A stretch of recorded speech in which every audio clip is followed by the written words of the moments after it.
ලස්සනක්. ඉතින් අද ජූලි මාසේ 22 වෙනි බදාදා මේ උදෑසනින්ම ප්‍රාර්ථනා කරනවා අද දවස ලස්සන වෙන්න කියලා. ඒ වගේම තමයි අද දවස සුබවාදීව ඔබ දැකලා සුබවාදීව අද දවස ගත කරන්නට පුළුවන් වෙන්න කියලා අපි ආශිර්වාද කරනවා ප්‍රේමිල වැඩසටහනෙන් ඔබට අද උදෑසනම. ඉතින් මේ උදෑසනින් කතා කරනකොට නිරන්තරයෙන්ම අපි ඔබට කියන පුංචි කතාවකුත් එක්ක අද දවස කොහොමද ඔබ යහපත් කරගන්නට ඕනේ සහ ඔබේ ජීවිතය කොහොමද යහපත් කරගන්නට ඕනේ කියලා. ඉතින් ධනාත්මක සිතුවිලි ගොන්නට ඔන්න තවත් සිතුවිල්ලක් එකතු කරන්නට මට මෙන්න මෙහෙම පුංචි කතාවක් ඔබට කියන්නට හිතුණා. මොකද මේ කාලයත් එක්ක ඉතා ඉක්මනින් කියන්න. එක්තරා දේශකයෙක් හිටියා. මේ දේශකයා නිරන්තරයෙන්ම ධනාත්මක සිතුවිලි තමයි ජීවිතවලට එකතු කරන්නේ. ඉතින් මේ දේශකයා එක දවසක් කතා කරද්දී මුදල් නෝට්ටුවක් පෙන්නුවා. ඩොලර් 100ක මුදල් නෝට්ටුව. ඩොලර් 100ක් කියන්නේ අපි හිතමුකෝ ලංකාවේ මුදලෙන් රුපියල් 12000ක් 13000ක් විතරනේ නේද? ඉතින් මේ මුදල් නෝට්ටුව පෙන්නලා ඇහුවා මේක කාටද ඕනේ කියලා. ඉතින් හැමෝම අතිස්සුවා මේක මට දෙන්න කියලා. ඊට පස්සේ මේ දේශකයා මුදල් නෝට්ටුව හොඳටම පොඩි කරා. අතින් හොඳට පොඩි කරලා පෙන්නලා ඇහුවා මේක කාටද ඕනේ කියලා. ඉතින් නැවතත් හැමෝම අර විදිහටම අතිස්සුවා මේක මට දෙන්න කියලා. ඊට පස්සේ කරපු දේ තමයි මේ දේශකයා මේ මුදල් නෝට්ටුව පොඩි වුණු මුදල් නෝට්ටුව කකුලට දාලා බිමට දාලා කකුලෙන් පාගලා නැවතත් පෙන්නුවා. මේ මුදල් නෝට්ටුව කාටද ඕනේ? මේ දූවිලි ගෑවිලා මට ගෑවිලා කුණු ගෑවිලා.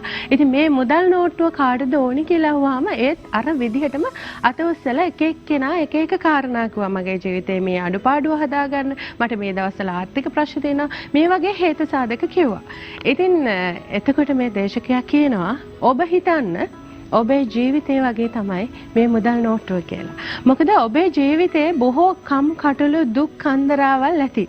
ප්‍රශ්න ගැටලු රාශියක් ඇති. දුක ඇති. සතුට ඇති.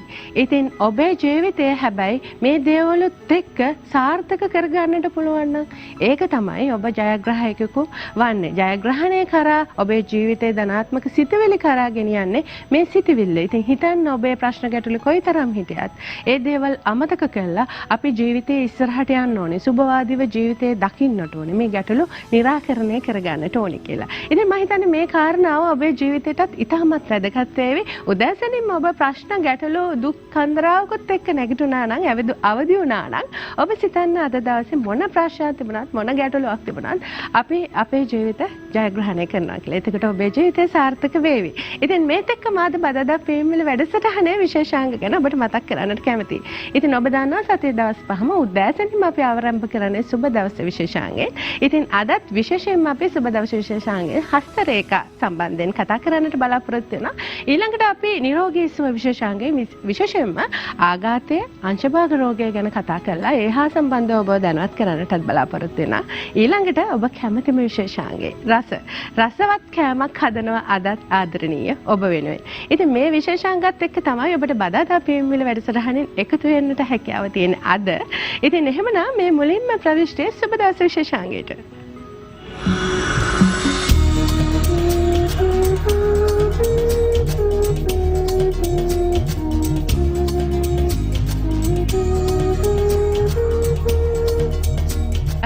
සුබ දවස විශේෂාංගයෙන් ඔබේ ජීවිතේ කොයි විදිහටද සුබ දේවල් හස්තරේඛා අනුව කොහොමද ඔබේ ජීවිතේ සුබවාදීව දකින්නේ කොහොමද කියන කාරණාව තමයි කතා කරන්නේ. වෙනද වගේම ඔබ දන්නවා බදාදා දවසේදී අපිත් එක්ක එකතු වෙන අපේ රටේ ඉන්න ඉතාමත් ජනප්‍රිය වගේම තමයි ප්‍රවීණ ඇත්ත සැටියෙන් කතා කරන ප්‍රවීණ ජ්‍යොතිර්වේදිය ප්‍රවීණ වාස්තුවේදී හස්තරේඛා විශේෂඥ JART ජයසිරි මහත්මයා අදත් බොහොම ආදරෙන් අපිත් එක්ක එකතුලා ඉන්නවා. අයිබෝන් සුබදසන කියලා ඔබතුමා පිළිගන්නවා. ඔව්. ඉතින් ජයසිරි මහත්මයා පහුගිය බදාදා දිනවල අපි නිරන්තරයෙන්ම කතා කරේ මේ කොයි විදිහටද මේ සුබ යෝග ඵල නොදෙන. දැන් අපි හිතමු විශේෂයෙන්ම තියෙන නොයෙකුත් සුබ යෝගයන් ගැන අපි පහුගිය කාලේ කතා කළා. මාලවී යෝගය ගැන කතා කරා. ඒ වගේම සුබ ග්‍රහය ගැන කතා කළා. බ්‍රහස්පති ග්‍රහය, සිකුරු ග්‍රහය මේ සුබ දේවල් ගැන කතා කරනකොට අපි සමහරක් තැන්වලදී කතා කරා මේ අස්ත වීම සම්බන්ධයෙන්, වක්‍ර වීම සම්බන්ධයෙන් කොයි විදිහටද නියමිත ප්‍රතිඵල අපිට මේ සුබ යෝග තිබුණත් ලබා ගන්නට බැරි කියලා. හැබැයි දැන් ජ්‍යොතිෂ පැත්තෙන් අපි ජම්මපත්‍රයෙන් මේ ගැන කතා කරනකොට හස්ත රේඛාවෙන් අපිට කතා කරන්නට පුළුවන්. මොකද ඔබ හස්ත රේඛා විශේෂඥවරයෙක්. ඒ හා සම්බන්ධව ඔබ නම ගිහිල්ලා තියෙනවා. ඉතින් ඒ නිසාම අත්ලේ රේඛා වලින් මේ ගැන කොයි විදිහටද කියන්නේ කියලා මුල් ආරම්භයක් විදිහට අපි පැහැදිලි කරමු. මේ අත්ලේ රේඛා පිහිටන්නේ කොහොමද සහ එයින් කොහොමද අපේ ජීවිතයේ දේවල් දැනගන්නට හැකියාව තියෙන්නේ. ඔව් අතරම හැමෝටම ගොඩක් වැදගත්ම අවස්ථාවක් මේ අවස්ථාව. මොකද එකක් තමයි හස්ත රේඛා ගැන සාමාන්‍යයෙන් කතා කරන්නේ නැහැ. කිසිම channel එකක අපේ TV එකේ වුණත් කතා කරන්නේ නැහැ. ඉතින් සමහරවිට කේන්දරයක් නැති අය ඉන්නවා. උපන් වෙලාවක් නැති අය ඉන්නවා. ඕන තරම් එනවා මාව හම්බෙන්නත් බලා ගන්න. අපිට උපන් වෙලාවක් නැහැ කියලා. ඒ අයට ගොඩක් වැදගත් වෙනවා. ඊළඟට වැදගත්ම තැන තමයි ලංකා. අපි දිගටම කතා කරේ මොකක්ද? උපන් කේන්දරේ යෝග තියෙනවා බලවත් යෝග. මාළවී යෝගය කියලා කියනවා. රුචක යෝගය කියලා කියනවා. ගජකේසරි යෝගයේ තියෙනවා. ඉතින් කේන්දරය බලන්න ගියාම කියනවා ඔය කේන්දරේ මේ යෝගයේ තියෙනවා මේ දරුවට මෙහෙම රජ වෙන්න වාසනාවක් තියෙනවා මේ දසා කාලේ ආපුවාම. නමුත් දැන් අපි හිතා ගහේ බලවත් වෙලා හිටියා එහෙම කියනවා තමයි ජ්‍යොතිර්වේදී. නමුත් එහෙම ගියාම කාලයක් යනකොට ඒ බලේ කියන දේ එන්නේ නැහැ ලැබෙන්නේ නැහැ. දැන් ඒකට හේතුව අපි විග්‍රහ කරා දිගින් දිගටම වක්‍ර වීම කියන ග්‍රහයක වක්‍ර වීම ගැන කතා කරා. ඒ වගේම ග්‍රහයකගේ අස්ත වීම ගැන කතා කරා. එතකොට මේ ග්‍රහයකගේ වක්‍ර වීම සහ අස්ත වීම. ඒ කියන්නේ සුබ ග්‍රහයක ඵල නොදෙන්නේ ඇයි කියන එක අත්ලෙන් පෙන්නනවාද කියන එක. ඇත්තටම පැහැදිලිවම ලංකා කේන්දරයේ කොයිතරම් බලවත් යෝග තිබුණත් ඒ බලවත් යෝග ඵල දෙන්නේ නැහැ අතේ තියෙන රේඛා බලගැන්විලා නැත්තම්. ඒක පැහැදිලි සිද්ධාන්තයක්. සාමාන්‍යයෙන් ගත්තාම මෙන්න මේව සිද්ධාන්තයක් තියෙනවා. අතේ රේඛා ත්‍රිවුර වෙන්න ඕනේ. ත්‍රිවුර කියලා කියන වචනේ එතකොට ඒ කියන්නේ සාමාන්‍ය ඉතා පැහැදිලි ගැඹුරු සිහින් රේඛාව විය යුතුයි. සාමාන්‍ය රේඛාවක් පළල තරමක් පළල් වුණාට කමක් නැහැ. ගැඹුරින් වෙන්න ඕනේ. පළල් රේඛාව පළල් වෙලා ගැඹුර අඩු වෙලා බොඳ වෙලා තිබුණොත් අන්න එතෙන්දී ඒ රේඛාව පළ දෙන්නේ නැහැ. ප්‍රධාන වශයෙන් අපිට තියෙන දෙයක් තමයි ග්‍රහයෝ බලවත් වෙලා කේන්දර බලවත් වෙලා තියෙනකොට අතේ තියෙන රේඛා ඒ ග්‍රහයන්ගේ ස්වභාවය බලවත් වීම අනුව බලවත් රේඛා තියෙනවා. ඒ රේඛා පළලින් යුක්තයි සහ අඳුරු පැහැයෙන් යුක්තයි. බොඳ වෙලා. දැන් බොඳ වුණාට පස්සේ සාමාන්‍යයෙන් පේන්නේ නැහැ. දැන් ටීවී එකේ ඇන්ටනාව කැරකුණාම රූප බොඳ වෙලානේ අපිට පේන්නේ. අන්න ඒ විදිහට. රේඛා බොඳ වීම කියන වචනේ. ඊළඟට රේඛා ඊටාම සියුම් රේඛා. සිහින් රේඛා. ඒක හරියටම කියනවා නම් සිහින් රේඛා විශාල ප්‍රමාණයක් අතක තියෙනවා නම්. ඒත් හරියන්නේ නැහැ. විශේෂයෙන් මම දැකලා තියෙන දෙයක් තමයි සමහර අත් තියෙනවා අත උඩ මකුළු දැල තිබ්බා වගේ. ප්‍රබලම දේශපාලනඥයෝ මම දැකලා තියෙනවා. මෙයා අගමැති වෙනවා. මෙයා ජනාධිපති වෙනවා කියන මට්ටමේ අයගේ මම අත් බලලා තියෙනවා. ඒ අයගේ අත්වල තියෙන ලක්ෂණයක් තමයි වෙන්නේ නැහැ. අගමැති වෙනවා කියන හිතුවට කවදාකවත් අගමැති වුණේ නැහැ. ජනාධිපති වුණේ නැහැ. නමුත් එයාගේ අතේ අර රේඛා ටික සියුම් රේඛා කෙස්කස් වගේ අපි එක පොඩ්ඩක් ඇඳලා පෙන්නමු. දැන් සාමාන්‍යයෙන් මෙන්න මේ විදිහට දැන් මේ විදිහට හස්ත රේඛා දැන් ගත්තායින් පස්සේ අත්ලේ තියෙන රේඛා ශාස්ත්‍රය ගත්තාම ඕනම කෙනෙක්ගේ අතක ලංකා මේ විදිහට දැන් මේ මහපටැංගිල්ල තියෙනවා මහපටැංගිල්ලේ මේ රේඛාව ඕනම කෙනෙක්ගේ අතක තියෙනවා මේ ජීවන රේඛාව. ඔබට පේනවා ඇති ඔන්න දැන් ඔබටත් පුළුවන් ඔබේ අත්ල තියෙනවද කියලා බලන්නට මේ වගේ මෙන්න මේක තමයි ජීවන රේඛාව. එතන මේ සීර්ෂ රේඛාව මේ සීර්ෂ රේඛාව ඕනම කෙනෙක්ගේ අතක තියෙනවා. ඊළඟට මේක තමයි මේක හෙඩ් ලයින් එක සීර්ෂ රේඛාව මේක ලයිෆ් ලයින් එක. එතන මේක හෘද රේඛාව හાર્ට් ලයින් කියලා කියනවා. මේ රේඛා තුන ඕනම කෙනෙක්ගේ අතක තියෙනවා. හැබැයි සමහර විට අතිශයින් කලාතුරකින් මෙන්න මේ රේඛාව මේ හෘද රේඛාව සහ මේ සීර්ෂ රේඛාව තනි රේඛාව බවට පත් වෙලා මෙන්න මෙහෙම අත්ල හරහා ගිහිල්ලා තියෙනවා. ඒක වෙනම කතන්දරයක්. එතකොට මම දැන් කියාගෙන ආවේ මේ රේඛා දැන් මේ මම ඇඳලා තියෙන විදිහ පේනවනේ. සාමාන්‍ය සියුම් සහ ත්‍රිගුර රේඛා. මේ රේඛා මෙන්න මේ ආකාරයට ගැඹුරින් සහ පැහැදිලි භාවයෙන් යුක්තව තියෙන්න ඕනේ අතක ඒ පුද්ගලයා දීප්තිමත් පුද්ගලයෙක් වෙන්න නම්. ඊළඟට පැහැදිලි දෙයක් තමයි දැන් මේ රේඛා දැන් මම ඇඳලා තියෙන කළු පාටින් පේන්න ඕන ආකමට වැඩිපුර පේන්න ඕනි කමට. නමුත් මෙතෙන්දි මේවා රේඛා කළු පැහැය නෙමෙයි රත් පැහැය ගන්න. මේ රේඛා රතු පැහැයට හැරෙන්න රෝස පැහැයට හැරෙන්න ප්‍රතිඵලදායක ස්වභාවය වැඩි. ඊළඟට වැදගත්ම දේ ලංකා මෙන්න මෙහෙම දෙයක් තමයි මම කියාගෙන ආවේ. අර දැන් හෙට අගමැති වෙයි ඊළඟ පාර ජනාධිපති කියලා පුද්ගලයෝ ඉන්නවා. ඊගොල්ලන්ගේ මම කියවට කවදාවත් වෙන්නේ නැහැ කියලා. අන්න ඒ වගේ අත්වල මෙහෙම රේඛා මෙහෙම මෙන්න මේ විදිහට මේ කෙරෝල ඉඳලා මේ කෙරෝල දක්වා මෙන්න මෙහෙම මකුළු දැලක් තිබ්බා වගේ මෙහෙම නිකන් හරියටම සියුම් මකුළු දැලක් තිබ්බා වගේ රේඛා තියෙනවා. ඒතර එහෙම තිබුණා ඊ කාගේ හරි අතක අන්නේ තමයි වැදගත්ම තැන. ඒ විදිහට කාගේ හරි අතක සියුම් රේඛා විශාල ප්‍රමාණයක්. ඒ කියන්නේ සාමාන්‍ය පැටලිලි සහිතද මකුළු දැලක් තිබ්බයින් පස්සේ මකුළු දැලේ අගක් මුලක් හොයන්න බෑනේ. අන්න එහෙම කාගේ හරි අතක රේඛා තියෙනවා නම් ඒ රේඛාවත් ඵල දෙන්නේ නැහැ කොයිතරම් බලවත් යෝග කේන්දරේ තිබුණා. දැන් රුචක යෝගය අපි හිතමු ආයසරකේ රුචක යෝගය තියෙනවා මාළවි යෝගය තියෙනවා ගජකේසරි යෝගය තියෙනවා ඕන තරම් යෝග තියෙනවා. කේන්දර යෝග තිබුණාට අතේ අර විදියට සියුම් සහගත රේඛා අනවශ්‍ය ප්‍රමාණයට පැටලි සහගතව තියෙනවා නම් අර කේන්දරය ඵල දෙන්නේ නැහැ. ඔව් දැන් ඔබතුමා කියන කාරණාවත් එක්ක ඔන්න ඔබේ ජන්මපත්‍රය සහ අත්ලේ තියෙන රේඛා අණුව තමයි කොයි විදිහටද මේ දෙක එකතු කරමින් ජීවිතයේ සුබවාදීව දකින්නට පුළුවන් වෙන්නේ කියන කාරණාව තමයි අපි මතු කරන්නේ. ඉතින් ඔබටත් පුළුවන් සජීවීව අපිත් එක්ක කතා කරන්නට ඔබේ ජන්මපත්‍රය පරීක්ෂා කර බලන්නට අත්ලේ තියෙනවා නම් යම්කිසි රේඛා සම්බන්ධයෙන් ඔබට දැනුවත් වීමක් ලබා ගන්නටත් මේ වෙලාවේ ඔබට හැකියාව තියෙනවා 0115 ඔව් 0115 222 299 කියන දුරකථන අංකයට කතා කරොත් 0115 299 කියන දුරකථන අංකයට කතා කරලා සජීවීව අපිත් එක්ක එකතු වෙන්නට ඔබට හැකියාව තියෙනවා. ඉතින් අපි අත්ලේ රේඛා සම්බන්ධයෙන් කතා කරේ ජයසූරිය මහත්මයා දැන් මේ අත්ලේ රේඛා ගැන කතා කරනකොට අපි කියනවා දැන් පෝසතෙක් වෙනවා ඔබ ධනවතෙක් වෙනවා. ඉතින් මේ අත්ලේ රේඛා වලින් කියන්න පුළුවන්. සමහරක් වෙලාවට අපි මේ පාසල් යන කාලේ මේ අත්ල බලලා යාළුවෝ එකතු වෙලා කියනවා මේ රේඛාව නිසා අපිට තියෙන යෝජිත විවාහයක්. මේ වගේ බොහෝ දේවල් කියනවා. ඉතින් කොයි විදිහටද අපිට ජීවිතයේ සුබ දේවල් මේ අත්ලේ රේඛාව වලින් දකින්නට පුළුවන් සහ ජන්මපත්‍රයේ තියෙන මේ අසුබ වීම, වක්‍ර වීම, අස්ත වීම දකින්නට පුළුවන්.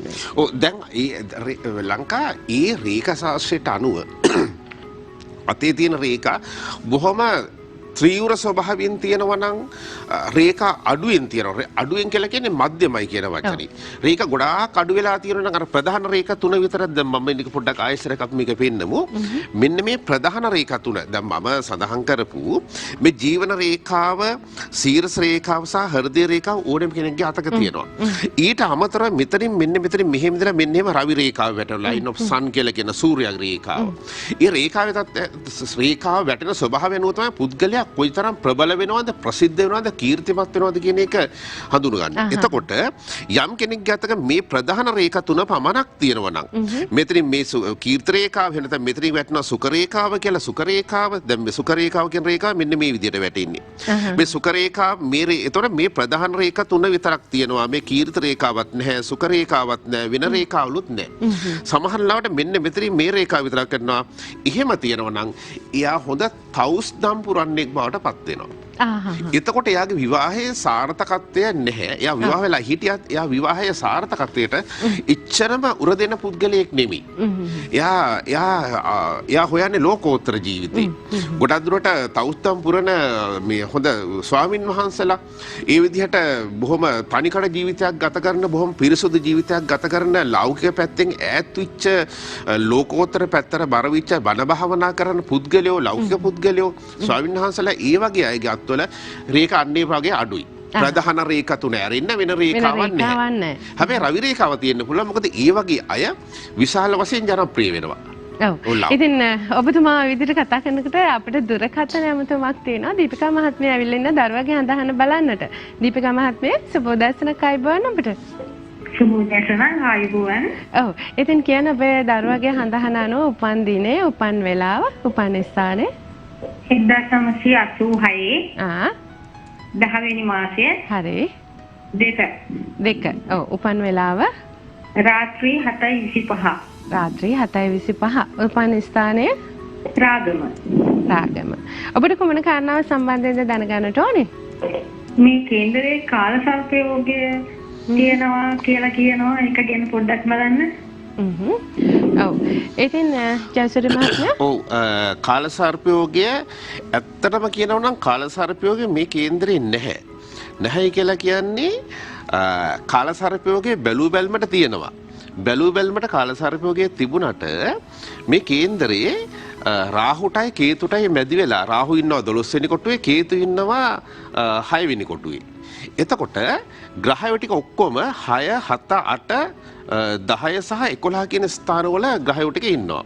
නමුත් මම කිව්වා කාලසර්පයෝගේ නැහැ කියලා. ඒකට හේතුව තමයි ලංකා භව කේන්ද්‍ර ක්‍රමයට මම මේක පරිවර්තනය කරා. භව කේන්ද්‍ර ක්‍රමයට පරිවර්තනය කරාම 6 වෙනි කොටුවේ කේතු ඉන්න අතරේ 7 වෙනි නෑ මේ ගිහිල්ලා තියෙනවා කේතු ගිහිල්ලා ඉන්නවා 7 වෙනි කොටුවට. භව කේන්ද්‍ර ක්‍රමයට කේතු ගියා 7 වෙනි කොටුවට. ඒතර දල කේන්ද්‍රයේ 6 වෙනි කොටුවේ ඉන්න කේතු භව කේන්ද්‍ර ක්‍රමයට පරිවර්තනය කරාම 7 වෙනි කොටුවට ගියා. 7 වෙනි කොටුවට ගියා රාහු 12 වෙනි ඉන්න එක්කෙනා ලග්නෙට ආවා. එතකොට 6 වෙනි කොටුවේ ඉන්නවා ඉතුරු වෙලා රවි සහ චන්ද්‍රයා. එතකොට මේ කේන්දරේ පැහැදිලිවම භව කේන්ද්‍ර ක්‍රමයට ගත්තාම කාලසර්පයෝගයක් නැහැ. එතකොට අසුබ දේවල් තියෙනවා. එතකොට පැහැදිලිවම කාලසර්පයෝගයක් නැහැ. කාලසර්පයෝගය ගැන ඇහුවා. එයා පැහැදිලිවම කාලසර්පයෝගයක් නැහැ. දල කේන්ද්‍ර ක්‍රමයට තියෙනවා. අපි දැන් ගිය පාර කිව්ව කොටු ගහයෝ කොටුවකින් කොටුවකට මාරු වෙනවා භව කේන්ද්‍ර ක්‍රමයට මාරු වෙනවා කියන එක විග්‍රහ කරා. ඒ ක්‍රමයට ගත්තාම ඔබ භව කේන්ද්‍රයක් හදාගන්න ඒතර ප්‍රශ්න ඉවරයි. කොහොම ගත්තත් දරුවේ කේන්දරේ කාලසර්පයෝගයක් නැහැ. හොඳයි. ඉතින් එහෙමනම් අපිට පුළුවන් සුභවාදීව දකින්න මේ කාලසර්පයෝගයක් නැත්නම් කොයි විදිහටද මේ කරුණු කාරණා ජීවිතයට එකතු කර ගන්නට ඕනේ කියලා අපිට කතා කරන්නට හැකියාව තියෙනවා. ජයසූරිය මහත්මයාත් එක්ක. ඉතින් ජයසූරිය මහත්මයාගේ දුරකථන අංකය මම අපිට සඳහන් කරන්නම් 073 408 345. ඒ වගේම තවත් දුරකථන අංකයක් තියෙනවා 0722 422 222. ඉතින් ඔබට පුළුවන් සජීවීව අපිත් එක්ක කතා කරන්න 0115 299 299 කියන දුරකථන අංකයට කතා කළොත් සජීවීව ඔබට පුළුවන් ඔබේ ජන්මපත්‍රය පරීක්ෂා කරගන්න. ඒ වගේම තමයි අද අපි හස්ත රේඛා සම්බන්ධයෙන් කතා කරන්නේ. ඉතින් ඒ හා සම්බන්ධව ගැටලුවක් තියෙනවා නම් කතා කරන්නටත් අපිට හැකියාව තියෙනවා. ඉතින් අපි මේ හස්ත රේඛා ගැන කතා කරනකොට ජයසිරි මහත්මයා විශේෂ අවධානයක් යොමු වෙන කාරණාවක් තමයි මේ කුටුම්බ සංරක්ෂණය. විවාහයෙන් පසු ජීවිතය. ඉතින් මේ හස්ත රේඛාව අනුව කොයි විදිහටද අපි මේ සම්බන්ධයෙන් කතා කරන්න පුළුවන්? ඉතින්දී අපි පොඩ්ඩක් පෙන්නමු අහපව මේ රූපයක් පෙන්නමු මේකේ පෙන්ලම කතා කරමු. මේකේ මෙහෙමයි. විවාහය කියන එක එහෙම නැත්නම් කුටුම්බ සංරක්ෂණය කියන එක සාර්ථකත්වය කියන එක රඳා පවතින්න නම් පැහැදිලිවම රේඛා ටික පැහැදිලිව තියෙන්න ඕනේ. මං කියේ ත්‍රිවුර රේඛා තියෙන්න ඕනේ, ගැඹුරු රේඛා තියෙන්න ඕනේ, පැහැදිලි වෙන්න ඕනේ. ඒ ඕනෑමත විවාහයටත් ඒක බලපානවා. ඊළඟට විවාහයට විශේෂයෙන්ම කාගහරි අතක මෙන්න මෙතන තමයි විවාහ රේඛාව වැටෙන්නේ. මෙන්න මේ මම කිව්වා මේක හෘදය රේඛාව. හෘද රේඛාවට උඩින් මෙතනින් මෙහෙම රේඛා එකක් හෝ දෙකක් වැටෙන්න පුළුවන් තුනක් හෝ වැටෙන්න පුළුවන්. ඒක වෙනම කතන්දරයක්. කීයක් වැටෙන්නත් අපිට ඒක ප්‍රශ්නයක් නෑ. එතකොට මෙන්න මෙතෙන්දී සිකුරු මණ්ඩලයේ විවාහ ජීවිතය සාර්ථක වෙන්න නම් විවාහයෙන් පසුව හැම දෙයක්ම සඵල වෙන්න නම් සාර්ථක වෙන්න නම් කාගේ හරි අතක මෙතන තමයි සිකුරු මණ්ඩලේ. මෙන්න මේ ස්ථානයේ සිකුරු මණ්ඩලේ මෙතන කුජ මණ්ඩලේ. එතකොට මේ සිකුරු මණ්ඩලයේ සිට විවාහ රේඛාව දිශාවට මෙන්න මේ ආකාරයට හරස් එක යනවා නම් මෙන්න මෙහෙම යනවා නම් එතෙන්දී විවාහයට පෙර විවාහය අසාර්ථක භාවයේ පෙන්නනවා. විවාහයෙන් පසුව යම් කෙනෙක්ගේ අතක ඒ විදිහට රේඛා මෙහෙම හරස් රේඛා මේ විදිහට සමහර විට එකක් දෙකක් වැටෙන්න පුළුවන්, ගොඩක් වැටෙන්න පුළුවන්. සියුම් කෙස්ගස් වගේ මෙහෙම රේඛා වැටෙන්න පුළුවන්. එහෙම වුණාම සාමාන්‍යයෙන් සිකුරු මණ්ඩලයේ කුජ මණ්ඩලයේ සිට මෙහෙම හරස් රේඛා විවාහ රේඛා දිසට ගිහිල්ලා තියෙනවා නම් එයාගේ විවාහ ජීවිතයෙන් පස්සේ සාර්ථක නැහැ. අසාර්ථක නෑ, බොහොම අවුල් සහගතයි, පැටලී සහගතයි. එතකොට මෙතෙන්දි ඊළඟට තවත් ඒකම වැටෙනවා මේ සිකුරු මණ්ඩලයේ මෙන්න මේ විදිහට වැටෙනවා. මෙන්න මේ විදිහට කෙස්කස් වගේ හරස් රේඛා ගොඩාක් වැටෙනවා. මෙතෙන්දි කියන්නේ මෙතෙන්දි සැපයට බාධා කිරීම. එතකොට ඔක්කොම ඔළුව අවුල් කරනවා. සම්පූර්ණ මෙයාගේ නිකන් පිස්සෙක් වගේ. සම්පූර්ණ මනස පිස්සෙක් වගේ කටයුතු කරන්නේ. කිසිම මානසික සංසුන් ස්වභාවයක් නෑ. පිස්සීම සම්පූර්ණයෙන්ම අසම්පූර්ණ පුද්ගල මානසික පැත්තෙන් අසම්පූර්ණයි. එතකොට මේ විදිහට හරස් රේඛාවන් වැටිලා මෙන්න මේ විදිහට රේඛ ගොඩාක් මෙන්න මේ විදිහට මෙහෙම කෙස්කස් වගේ රේඛ මෙන්න මේ විදිහට දැන් මං ඇඳ ලස්සන්ට ඔන්නෝම ගිහිල්ලා තියෙනවා නම් ඒ කුටුම්බ සංරක්ෂණේ නෑ. යාගේ විවාහය සාර්ථක භාවය නෑ. හැබැයි කුටුම්බ සංරක්ෂණය කියන දෙයට වෙනම වචනයක් තියෙනවා. වෙනම රේඛාවක් තියෙනවා. මොකද්ද මං ආරම්භයේදී කිව්වා මේ හෘදය රේඛාව සහ මේ සීරස් රේඛාව කියන දෙක නැතුව තනි රේඛාවක් මෙන්න මේ විදිහට අත්ලහරහා යන්න පුළුවන් කියන වචනේ. එහෙම ගියොත් ලංකා එයාගේ පැහැදිලිවම එයා අත්තටුවපු කුරුල්ලෙක් වගේ සැහැල්ලුවෙන් ජීවත් වෙන්නේ. එයාට විවාහයක් කොච්චර හොඳ විවාහ සහකාරයෙක්ව සහකාරයක් ලැබුණත් එයාට ඕන කරන්නේ ඔයා ගෙදර ඉන්න නැත්නම් ඔයාගේ වැඩට යන්න මගේ ජීවිතේ මට නිදහසේ මං අරන් යන්න ඕනේ. ඒ දැන් මේ රේඛාවෙන් කියවෙන තව 100ක් පැති තියෙනවා. මම මේ විවාහය ගැන විතරයි කතා කරන්නේ. එතකොට මේ වගේ අය මෙහෙම රේඛාවක් තියෙනවා නම් ඉතාලම අඩු වයසේදී බාල ප්‍රචාර වලට ලක් වෙන්නේ. එහෙම දේවල් සිද්ධ වෙන්න පුළුවන්. එතකොට ඒ වගේම තමයි ඉතාලම අඩු වයසින් ප්‍රේම සම්බන්ධ වලට පැටලීම. බාල ප්‍රචාර ලක් වීම ප්‍රේම අඩු වයසින් අවුරුදු 10 11 12 13 කාල සීමාවේ. එතකොට හිතුවක්කාරට විවාහ කරන්න ගෙදරින් පැනලා යන එක. එතකොට ඉස්කෝලේ දැන් සමහර අය ඉන්නවා ඉස්කෝලේ යන කාලේදී යාළු වෙලා ගොඩක් ප්‍රශ්න ඇති කරගන්නවා. සමහරලාට අඩු වයසින් දැන් ඔය ටිකක් ඈත බලාතොර මහවැලි කලාපේ එහෙම අවුරුදු 14 15 ළමයි බබාලා හම්බ වෙනවා. එහෙම සිද්ධ වෙන්නේ මෙන්න මේ වගේ ලක්ෂණ තියෙනකොට. එතකොට අපි මේ ඇන්තනි මහත්මයාත් එක්කත් කතා කළා ඉමද ජයසිරි මහත්මයා. ඔව් ඇන්තනි මහත්මයා සුබදර්ශනක් ආයිබෝන් ඔබට. ආයිබෝන්. ඔව්. ඔබේ ජන්මපත්‍රය කියන්නේ උපන් දිනේ උපන් වෙලාව උපන් ස්ථානේ දරුවගේ ජන්මපත්‍රය පරීක්ෂා කරන්නට නේද? ඔව්. 1992 ජූලි මාසයේ 10 වෙනිදා සිකුරාදා දවල් 12:52ට සිකුරාදා දවල් 12:52ට උපන් ස්ථානයේ කොළඹ. කුමන කාරණාව සම්බන්ධයෙන්ද දැනගන්නට ඕනේ? යාගේ අනාගතයේ ඉස්සරහට තියෙන මොනවද කියලා පොඩ්ඩක් දැනගන්න. ඔව්. ඉතින් ජයසූරි මහත්මයා මේ පරීක්ෂා දරුවා තුලා ලග්නේද හරි ගස්සලා තියෙන කේන්දරේ? තුලා ලග්නේද? තුලා. ඔව් තුලා ලග්නේ වෘශ්චික නවාංශකේ එන්න ඕන. නවාංශකේ මොකද්ද තියෙන්නේ? නවාංශේ ඡන්දය මොකද නවාංශේ තියෙන පොඩ්ඩක් කමන්නේ. එතකොට දැනට මේ දරුවට බුධගේ මහදසාව ගත වෙනවා. බුධ මහදසාව ගත වෙනවා බුධ 2028 වෙනකල් තියෙනවා. දැනට ඒ රාෂ්ට්‍ර කපලේ මුකුත්ම පෙන්눔 කරන්නේ නැහැ. එතකොට බුධ ඉන්නේ කේන්දරයේ 10 වැනි. ඊටාම සුබයි. 10 වැනි කියන්නේ ඊටාම සුබ ස්ථානයක් බුධට. එතකොට බුධගේ මහදසාවේ දැනට අතුරු දසාව වශයෙන් මේලාව ගත වෙනවා. හැබැයි රාහු ලැබලා තියෙනවා 2020 ජූලි 28. අන්න එක ටිකක් හොඳ මදි. එතකොට තුලා වෘශ්චික රාහු ලැබුවා 2020 ජූලි මාස 28 වෙනිදා 2023 පෙබරවාරි 12 දක්වා තියෙනවා. ඔය රාහු ලැබුපේ ගණන් ටිකක් හොඳ මදි. ලංකා රාහු ලැබුවාම සාමාන්‍යයෙන් බොහොම හිතුවක්කාර වෙනවා. ඔළුව අවුල් කරගන්න. රාහු කියලා කියන්නේ මිනිස් ශරීරයේ නයිපෙනේ හිස. එහෙම තමයි ලාංඡනේ දීලා තියෙන්නේ. ඒතර මිනිස් අද්දන්ත මිනිස් ශරීරයක් අවුරුදු 45ක විතර හැඩි දැඩි ශරීරයක් රාහු ඔළුවට තියෙන්නේ. ඒතර වසවිස කනවා. හිතුවක්කාර වැඩ කරනවා. තනිකර පිස්සු වැඩ කරනවා. එක තැනක ඉන්න බෑ. අධ්‍යාපනයට බාධා ඇති කරගන්නවා. එතකොට සාමාන්‍යයෙන් ගෑල් ළමයි නම් ගොඩක් වෙලාවට හිතුවක්කාරී විවාහයක් කරන ගෙදරින් පැනලා යනවා. එතකොට පිරිමි ළමයි නම් යාළුවොත් එක්ක එක්කහුව වෙලා අධ්‍යාපන කඩාකප්පල් කරගන්නවා. නුවමනා ගමයි යනවා. මුහුදේ නාන්න කියලා ගිලුණා කියලා කියන්නේ අන්න ඒ වගේ දේවල්. ඒතර රාහු ලැබුපේක හොඳ නැහැ. දරුවට රාහු තියෙනවා 2020 ජූලි 28. එතකොට තාම 28 ආවේ නැහැ මේ මාසේ 22 ආද. 28 ලබන්නේ රාහු. 2023 පෙබරවාරියේ කල් දිනවා රාහුට අවශ්‍ය කරන පිළියම් කරන්න එවිට හොඳක් සිදු වේවි. මොන වගේ පිළියම්ද කරන්න ඕනේ? පිළියම් විශේෂයෙන්ම ලංකා බෝධි පූජා තියෙන එක තමයි අපි අංක 1 දෙන්නේ. බෝධි පූජා පුළුවන් තරම් තියන්න. මොකද බෝධි පූජා කරන්න වියදමක් යන්නේ නැහනේ. එතකොට වැට කැපැලක් අරගෙන උදේ හවස සාත්තු කරන එක උතුරු පැත්තෙන් ගෙදර උතුරු පැත්තෙන් ඉඳලා උදේ හවස සාත්තු කරන එක හොඳයි. පාඩම් කරන ස්ථානයේ වැට කැපැලයක් පූජ්‍යකේ ඉඳලා මෙහෙම තියලා තියෙන එක හොඳයි. වැටක මල්ලරම් බෝධි පූජා තියෙන එක හොඳයි.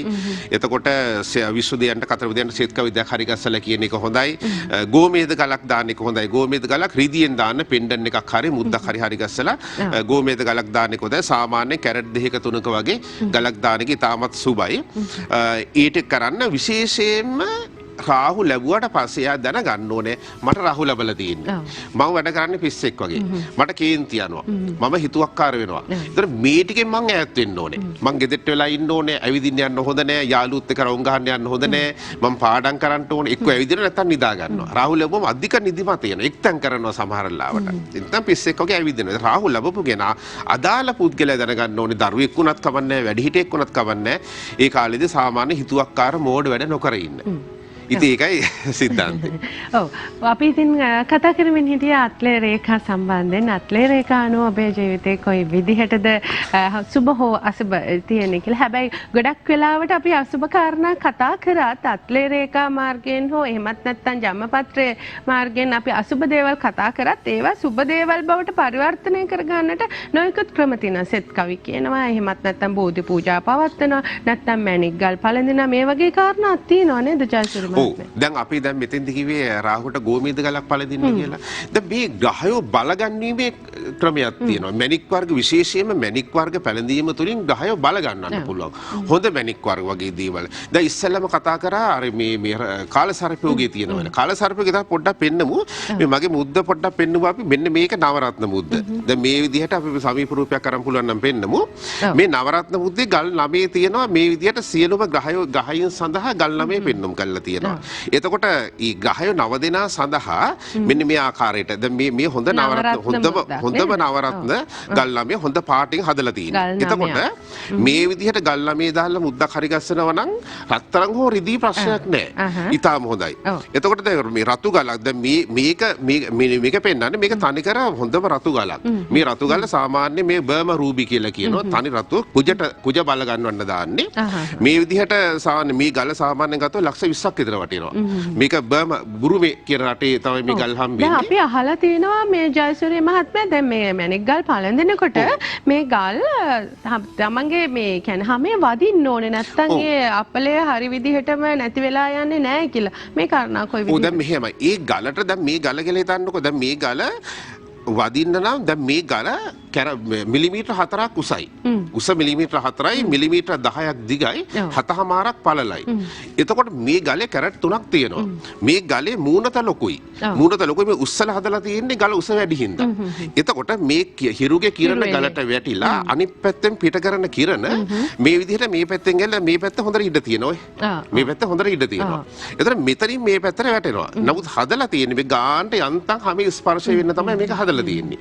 එතකොට මේ විදිහට ගලක් හදන්න නම් ඒ ගල ප්‍රමාණය ලොකු වෙන්න ඕනේ. දැන් සාමාන්‍යයෙන් අපි ගාවට එනවා මිනිස්සු දාගන්නවා ගොඩාක් සල්ලි තියන අය. චූටි ගල්. දැන් මෙතන කැරට් 3ක් තියෙනවා මේ ගලේ. ඒතකොට සාමාන්‍ය කැරට් අඩු ගානේ දෙකකවත් දැම්මා නම් හොඳයි. ඒ අවශ්‍ය විදිහේ දේ සිද්ධ වෙනවා. හොඳට ගල මස තියනවා කියලා කියන්නේ. එහෙම නැත්තම් වෙන්නේ අර ගල එක ඇඟේ ගෑවෙන්නේ නැහැ. නැත්තම් සාමාන්‍ය පොඩි වැඩි සාමාන්‍ය කැරට් භාගය වගේ දාලා මුදු හදන. එහෙම හැදුවට වැඩක් නැහැ. එතකොට අර හරි ගලක් ස්පර්ශ වෙන්න ඕනේ. ස්පර්ශ වෙන්න ඕනේ ගලේ මූණත ලොකු වෙන්න ඕනේ. දැන් මූණත ලොකු වුණාම හිරුගේ කිරණ වැටෙනවා ගලට. ඒතර ගලට වැහලා අර පැත්තෙන් අර පෙනීරේගේ දැන් මෙහෙම ගොට්ට වගේනේ ගල තියෙන්නේ. ඒතර මේ පැත්තෙන් ඇඟට පෙරිලා යනවා. ඒක තමයි සාමාන්‍ය සිද්ධාන්තය. ඒතර පළුදු නැති, පුච්චපු නැති හොඳ ගල් පැලඳීම තුලින් එයාට ප්‍රතිඵලදායකත්වයක් ඇති කරගන්න පුළුවන්. තියෙනවා. ශ්‍රේයානි මහත්මිය අපිත් එක්ක දුරකථනයෙන් සම්බන්ධ වෙනවා. අයිබෝන් සුබ උදෑසනක් අපට. ඔව් ශ්‍රේයානි මහත්මිය ඔබේ ජන්මපත්‍රයේ තොරතුරු කියන දරුවගේ ජන්මපත්‍රය නේද පරීක්ෂා කරන්නේ? දරුවගේ. උපන් වෙලාව 1996 මැයි 26. 1996 මැයි 26. උපන් වෙලාව මැයි 22. මැයි 22. උපන් වෙලාව උපන් වෙලාව මේ දවල් 11ට. දවල් 11ට. උපන් ස්ථානය බණ්ඩාරවෙල. බණ්ඩාරවෙල. කුමන කාරණාව සම්බන්ධයෙන්ද අපිට දැනගන්නට ඕනේ? විවාහය ගැනයි මේ රැකියාවක් ගැන. ඔව් දරුවා කටක ලක්ෂණෙන්ද උප්පත්තිය ලැබලා තියෙන්නේ. ඔව් සර්. ඔව් කටක ලක්ෂණේ මේ දවස්වල බොහෝම මානසික පීඩාකාරීත්වය නේද? එයාට බොහොම පීඩාකාරී මනසින් යුක්තව නේද මෙයා කාලය ගත කරන්නේ. ඔව් සර්. ඔව් මෙහෙමයි සුබ දෙයක් කියන්න පුළුවන්. කරදර පාදක තත්ත්වයක් තියෙනවා තමයි. තව මාස දෙකකින් විතර ওই තත්ත්වය මගේ ඇරලා යාවි. මොකද මේ දවස්වල කටක ලග්න හිමියන් සියලුම කටක ලග්න හිමියන්ගේ 12 වෙනි කොටුවේ ගමන් කරනවා රාහු. අන්තිම නරකයි. දැඩි මානසික පීඩනය. එතකොට මේ தত্ত্বය සැප්තැම්බර් මාස අවසානයේ වගේ වෙනකොට මේක ඉවත් වෙලා යාවි. එතකොට මේ වෙලාවේ පොඩ්ඩක් රාහුට අවශ්‍ය කරන පිළියම් කරන්න මේක දැන් අවුරුදු 3ක් 4ක් තිස්සේ දිගටම බලපාතන දෙයක් මේ සියලුම කටකලක් නෙමියන්ට. එතකොට දැනට දසාව යන්නේ බුධ මහස්සාව 2035 වෙනකල් තියෙනවා. අතුරු දසාව දැන්ට එයා ඉගෙනීමක් කරනවද නැත්නම් රැකියාවක් බලාපොරොත්තු වෙමින් ඉන්නවද? ඉගෙනීමක් මුකුත්ම කරන්නේ නැද්ද? නෑ සර් දැන් රැකියාවක් බලාපොරොත්තු තමයි ඉන්නේ. හරි මුකුත්ම ඉගෙනීමේ කටයුත්තක නියැලෙන්නේ නැහැ. පොඩි කාරණයකට මම අහන්නේ. නෑ සර්. මොකද හේතුව මේකයි. 2020 නොවැම්බර් 16 මෙයාට කේතු ලබනවා. ඒ කියන්නේ බුධ මහදසාවේ කේතු අතුරු දසාව. ලංකා සිද්ධාන්තයක් තමයි කේතු ලැබුවට පස්සේ එයාට විවාහය ව්‍යාපාර රැකියා කටයුතු හෝ වෙන සුබ දේවල් අමාරුයි. කරන්න ඇත්තටම බෑ. විවාහය විශේෂයෙන්ම බෑ. එතකොට කේතුගෙදි දෙන එකම දේ තමයි ඉගෙනීම. මම කියන්නේ ඕනම කෙනෙකුට දෙමළ හරි ඉගෙන ගන්න. දැන් ඉංග්‍රීසිත් දන්නවනම් ප්‍රංශ හරි දෙමළ හරි ඉගෙන ගන්න. එතකොට ළමයාට 2020 නොවැම්බර් 16 දැන් මේ අවුරුද්දේ නොවැම්බර් 16 වෙනිදා කේතු ලබනවා. 2021 නොවැම්බර් 13 වෙනිදා කේතු තියෙනවා. මෙන්න මේ කේතුගේ කාල සීමාව තුළදී මෙයා දෙමළ හරි ඉගෙන ගන්න යොමු කරොත් සාර්ථකත්වය එනවා. දැන් රාහු ඉවර වෙනවා සැප්තැම්බර් මාසේ. රාහු ඉවරනකොට ඔබට දරුවට යම් සහනයක් ලැබෙනවා. ඒක වෙනම කතන්දරයක්. රාහු 11ට ඇවිල්ලා සුවඵල දෙනවා. නමුත් පුද්ගලයා වශයෙන් පුද්ගලික කේන්දරේ කේතුගේ අතුරුදසාවක් නොවැම්බර් 16 ලබනවා. ඒක 2021 නොවැම්බර් වෙනකල් තියෙනවා. එතකොට මේ කාල සීමාව අවුරුද්දක කාල සීමාව හරිය පරිස්සම් වෙන්න ඕනේ. විශේෂයෙන්ම විවාහ මංගල කටයුතු වලින් අපහාස නින්දා. කේතු කියන්නේ ඉගෙනීම දෙනවා. හැබැයි අපහාස නින්දා දෙනවා. විවාහ ගෑන් ළමෙක් හැටියට විශේෂයෙන්ම මංගල කටයුතු වලින් ප්‍රවේශම් වෙන්න ඕනේ. වෛරෝඩි ගලක් පළඳින්න කැට්සයි කියලා දෙන වෛරෝඩි ගලක් පළඳින්න එවිට යහපතක් වෙයි. හැබැයි ඉවසීමෙන් ඉන්න මංගල කටයුතු වලින් ඈත් වෙන්න, ප්‍රේම සම්බන්ධ වලින් විශේෂයෙන්ම ඈත් වෙන්න, අවශ්‍ය පුද පූජා ශාන්ති කර්ම කරන්න, හැම දෙයක් ගැනම හිතන්න. සිකුරු ලබනවා 2021 නොවැම්බර් 13. 2021 නොවැම්බර් වලින් පස්සේ විවාහය ගැන හිතන්න, රැකියා කටයුතු ගැන හිතන්න, මේ වෙලාවේ ඉගෙනීමක් කරන්න, රැකියාව වලට උනන්දු වෙන්න ලැබුණොත් බාර ගන්න. නමුත් සාර්ථකත්වය හරි අවමයි. කේතු සඳහා අවශ්‍ය කරන පිළියම් කරන්න. ඔව්. ඉතින් අපි කතා කරමින් හිටියේ හස්තරේඛා සම්බන්ධයෙන්. ඒ වගේම තමයි හස්තරේඛා ගැන කතා කරනකොට විවාහය, කුටුම්බ සංරක්ෂණය ගැන තමයි කතා කර හිටියේ. ඉතින් අපි දැන් කෙනෙක්ට අපි හිතමු විවාහය අසුබවාදී විදිහට අසාර්ථක වෙනවා. නැත්තම් විවාහ කීපයකට යොමු වෙනවා. මෙවැනි කාරණාවලදී මේ අපලදායී තත්ත්වය කොයි විදිහටද සාර්ථක කරගන්නේ, නැති කරගන්නේ කොයි විදිහට අපලය නැති කරගෙන යහපත් විවාහ ජීවිතයකට ඇතුල් වන්නේ? ඔව් ලංකා මෙහෙමයි. පැහැදිලිවම විවාහය කියන දේ අවුල් සහගත තත්ත්වයට බාධා සහගත තත්ත්වයට පත් වෙන්න කෙලින්ම කර්මය තමයි ඕන දෙයකට කර්මය බලපවත්තන්නේ. පැහැදිලිවම අපේ අතීත කර්මයන් සහ මෙලෝදී කරන්නා වූ ධිට්ඨ ධම්මේදී කර්මයන් අතින් බලපවත්වනවා. අතීත කර්මයන් විශේෂයෙන් බලපවත්වනවා. මොකද අතීත කර්මය අනුව තමයි අපේ දැන් ග්‍රහයන් ඉන්න තැන් පිහිටන්නේ. ග්‍රහය කොයි කොටුවේද ඉන්නේ කියන එක. දැන් විශේෂයෙන්ම හත්වැන්න අධිපතියා හත්වැන්නට අධිපති ග්‍රහය 6 8 12 කියන ස්ථානවල ඉන්නවනම් එයාගේ විවාහය සම්බන්ධ කරුණු කාරණාවලදී එයා ෆේල් අසාර්ථකයි. විශේෂයෙන්ම යාගේ 6 වෙනි 7 වෙනි අධිපතිය 6 වෙනි ඉන්නවනම් විවාහය තුළින් සාර්ථකත්වයක් ගන්න අමාරුයි. හරි අපහසුතා සහිතව බාධා සහගතව ගත කරන්න වෙන්නේ. 7 අධිපතිය 8 ඉන්නවනම් පොතේ තියෙනවා, පොත්වල පැහැදිලිව තියෙනවා, ලියවිලා තියෙනවා, print කරලා තියෙනවා, රිසීවර් කියපු දේවල්. 7 අධිපතිය 8 ඉන්නවනේ විවාහය කරන්න එපා යාට කියලා. සමහර විවාහය ප්‍රමාද වෙන කෙනෙක්ට විවාහය ප්‍රමාද වෙච්ච කෙනෙකුටත් මේ හා සම්බන්ධව බලපානකොට. ඔව්. එතකොට ලංකා විවාහය ප්‍රමාද වෙන්න හේතු තමයි 7 අධිපතිය 6 8 12 කියන ස්ථානවල සිටීම. එතකොට වෙන දුර්වල යෝග තිබීම. එතකොට මේ එක එක්කෙනාට මේ යෝගය වෙනස් වෙනවා. විශේෂයෙන්ම සිකුරු කියන ගහය. සිකුරු කියන ගහය තමයි විවාහය කියන කාරණයට මුල් වෙන්නේ. අධ්‍යාපනය ගත්තොත් කේතු නැත්තම් බුධ මම ළමයට ඉගෙන ගන්න කේතු ලැබලා තියෙනවා ලබනවා කියලා. ඒ වගේ විවාහය. සිකුරු කියන ගහය 12 වෙනි ඉන්නවනම් එයාගේ විවාහය සම්බන්ධ කරුණු කාරණාවලදී එයා හොඳටම අවුල් සහගත අතරපත් වෙනවා. එතකොට එයා දැනගන්න ඕනේ මගේ කේන්දරයේ සිකුරු 12 ඉන්නවා. මට මාව ෆේල් කරන්නේ මාව නැති කරන්නේ සිකුරු. සිකුරු හොඳ ගහේ කුරාට මාව නැති කරන්නේ සිකුරු. ඒ නිසා සිකුරු එයා පරිස්සම් වෙන්න ඕනේ. හරි කල්පනාකාරී වෙන්න ඕනේ. අපි වාහනේ අරන් යනකොට පරිස්සමෙන් එලවන්නේ. අන්න ඒ වගේ ජීවිතය අරන් යනකොට විවාහය කියන පැත්තෙන් එයා පරිස්සම් වෙන්න ඕනේ. ප්‍රේම සම්බන්ධකම්.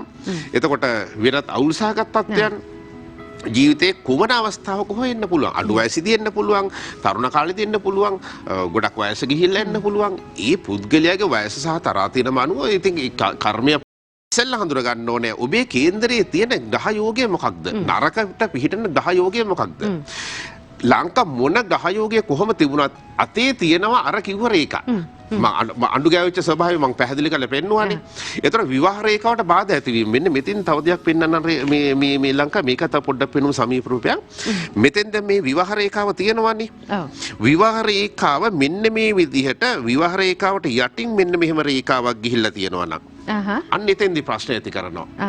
එහෙම තියෙනවා නම් එයාට කොයිතරම් හොඳ විවාහ සහකාරයෙක් ලැබුණත් මෙන්න මේ රේඛාවට යටින් මෙන්න මේ විදිහට රේඛාවක් ගිහිල්ලා තියෙනවා නම් කොයිතරම් විවාහ සහකාරයෙක් ලැබුණත් එයාගේ හිත යනවා වෙනත් අනියම් සම්බන්ධයක් වගේ දෙයකට. ඔතන රේඛා කීපයක් තියෙනවා. රේඛා කීපයක් තියෙනවා නම් ලංකාවේ ඉතින්දි ඒක හරියට ඇන්ටනාව ටීවී එකේ ඇන්ටනාව පොඩ්ඩක් අවුල් වෙච්ච ගමන් රූප ටික බොහොම අපහැදිලි වෙන්නේ. අන්න ඒ වගේ එයාගේ විවාහය. එතකොට අරයා තෝර ගන්නවද? මෙයා තෝර ගන්නවද? මෙයා තෝර ගන්නවද කියලා යාට හිතා ගන්න බැරි වෙනවා. එක රේඛාවක් තියෙනවා. තනි රේඛාවක් තියෙනවා. එයා තද හිතක් තියෙන කෙනෙක්. දැන් සාමාන්‍යයෙන් දැන් පේන්න නැද්ද මගේ අතේ තියෙන තනි විවාහ රේඛාවයි. දැන් මගේ අතේ තනි රේඛාව පැහැදිලිව පේනව නේද? තනි විවාහ මේ පුද්ගලයාගේ මගේ විවාහ දෙකක්ද තුනක්ද කියන එක නෙමෙයි කතන්දරේ. දැන් මම විවාහ සිද්ධ වෙලා නැහැනේ. ඒතකොට දෙකක් තුනක් සිද්ධ වෙලා නැහැනේ. මගේ එක විවාහයක් සිද්ධ වෙලා තියෙන්නේ. නමුත් ප්‍රේම සම්බන්ධකම් සමහරට ඇති වෙන්න පුළුවන්. ඉස්කෝලේ යන කාලේ එහෙම ප්‍රේම සම්බන්ධකම් තියෙන්නේ නැති. ඒක වෙනම කතන්දරයක්.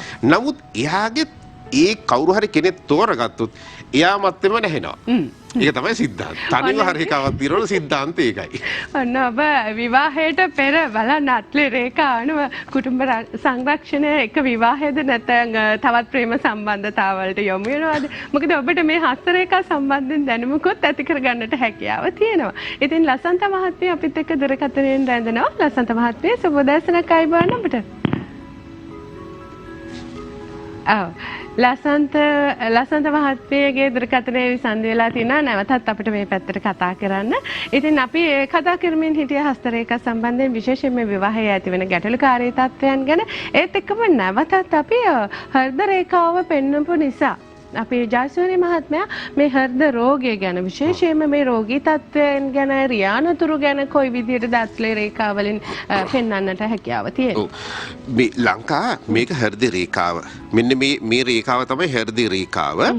මේ හෘද රේඛාවේ යම්කිසි ආකාරයක මෙහෙම දූපත් ලක්ෂණයක් තියෙනවා නම් යම්කිසි ආකාරයකට දැන් මෙන්න මේ වගේ රේඛ කොතන හරි මෙන්න මේ විදිහට දූපත් ලක්ෂණයක් ඇවිල්ලා තියෙනවා නම් ඔන්න අපිට පැහැදිලිව පේනවා. ඒක තාමත් හොඳමදි. එක ඊළඟට මේ රේඛා කැඩිච්ච ස්වභාවයක් තියෙනවා. මේ රේඛා පැහැදෙන දැන් මෙහෙම කපලා ගියොත් දැන් මේ කපලයන් රේඛා කෙලින්ම විවාහ රේඛාව දිශාවට යන්නේ. එතකොට යාගේ විවාහය සම්බන්ධ කරුණු කාරණාදී අවුල් ඇති කරන්නේ. මෙතෙන්දී හෘද රේඛාව කපලා ගියාට ප්‍රශ්නයක් නැහැ. නමුත් මෙහෙම දූපත් ලක්ෂණයක් තියෙනවා නම් එහෙම නැත්නම් මේ රේඛාව කැඩිලා තියෙනවා නම් මෙන්න මේ විදිහට වෙලා තියෙනවා නම් මෙන්න මේ රේඛාව මෙන්න මෙහෙම ගිහිල්ලා තියෙනවා නම් ඒ වයස් සීමාව තීරණය කරන්නා වූ ක්‍රමයක් තියෙනවා. ඒතර ඒ වයස් සීමාව තුළදී මෙයාට හෘද රෝගාබාධ වගේ දේවල් ඇති වෙන්න පුළුවන්. ඊළඟ විශේෂයෙන්ම ලංකා මේ රේඛාවේ කොතන හෝ මෙතන හරි කොතන හරි මෙන්න මේ විදිහට කළු පාට ලපයක් වගේ තියෙනවා නම් ඊටාම අසුබයි රෝග තත්ත්වයන් විශේෂයෙන්ම අපි අර පොඩි ඇණයක් අරගෙන අඟලිය ඇණයක් මොකක් හරි ඇණයක් කියනවා ඇණයක් අරගෙන ලීයක් උඩ දාලා පොඩි තට්ටුවක් දානවා. තට්ටුවක් දැම්මම පොඩි හිලක් හැදෙනවනේ.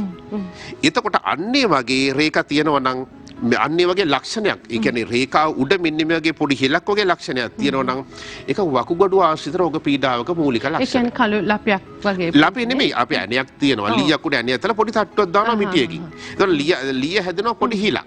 අන්නේ වගේ මේ රේඛා උඩ තියෙනවා නම් ඊ වගේ හිල් ලක්ෂණයක් තියෙනවා නම් ඒක වකුගඩු ආශ්‍රිත රෝග පීඩාවක් වෙන්න පුළුවන්. ලපයක් තියෙනවනේ සාමාන්‍යයෙන්. ලපයක් තියෙනවා නම් ඒත් හොඳ නැහැ. විශේෂයෙන්ම ලංකා මේ විවාහ රේඛාව ගැන අපි විවාහය ගැන කතා කරානේ. විවාහ රේඛාව මත පිට මෙහිම කළු පාට ලපයක් තියෙනවා නම් විවාහය සම්බන්ධ කරුණු කාරණාවලදී එයා ෆේල් නැත්තම් ලොකු අර්බුදකාරීත්වයකටපත් වෙනවා. හෘද රේඛාවේ ලපයක් තියෙනවා නම් ඒත් හොඳ නෑ රෝග තත්ත්වයන් ගැන කතා. විශේෂයෙන්ම මේ රවි රේඛාව ගැන පොඩ්ඩක් අපි මේ රේඛා ගැන අපි දිගින් දිගටම කතා කරමු.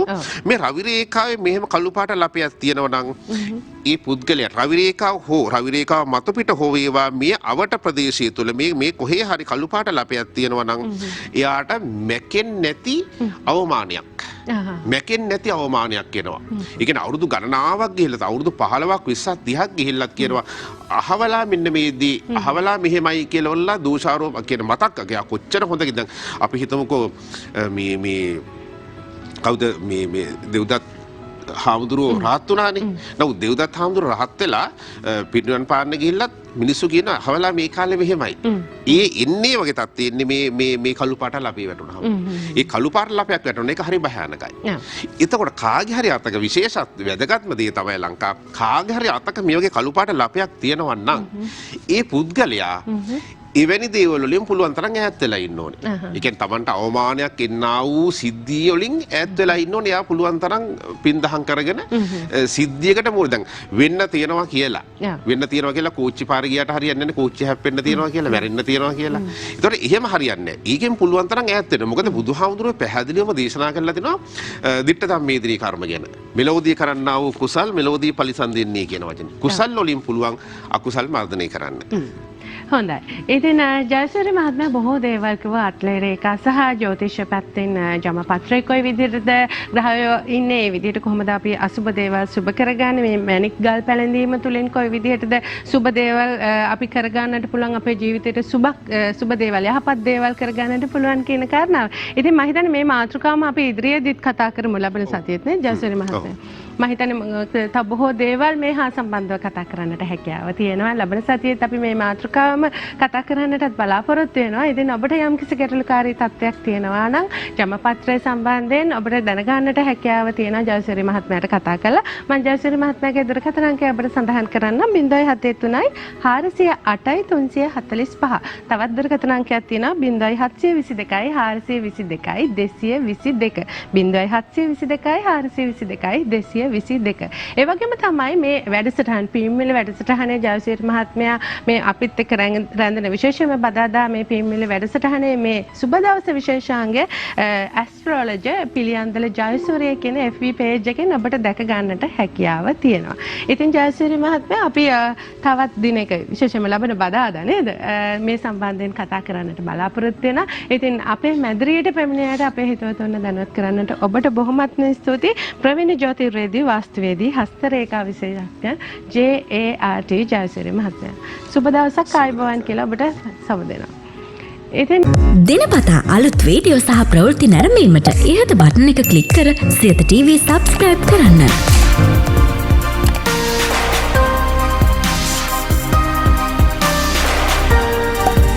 අලුත් වීඩියෝ ගැන මුලින්ම දැනගන්න මෙම සීනුව ක්ලික් කරන්න.